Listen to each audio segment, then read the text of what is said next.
şimdi ahıladım.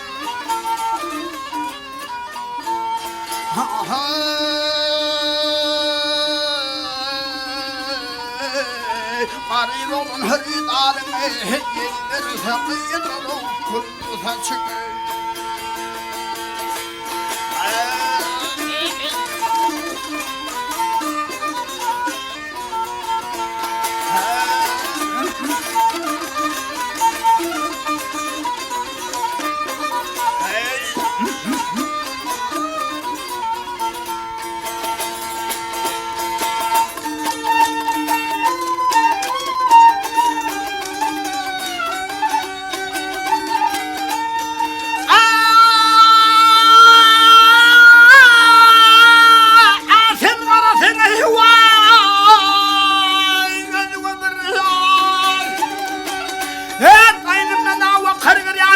Tanını peryan bilmem hiyalı saçım.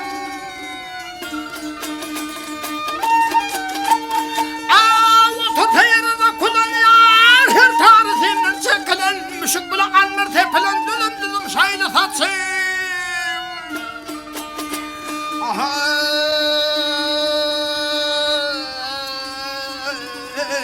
Menler sayesinde bir yere yeda bakıp yıkıra soğukları.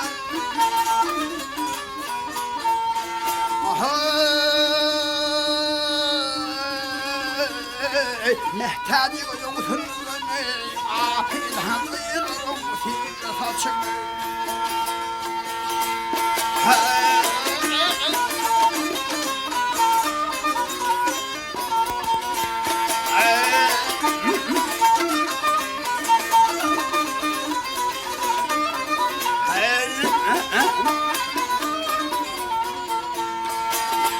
Mehtadi yoksun afil hanlıyırım sihirli saçını.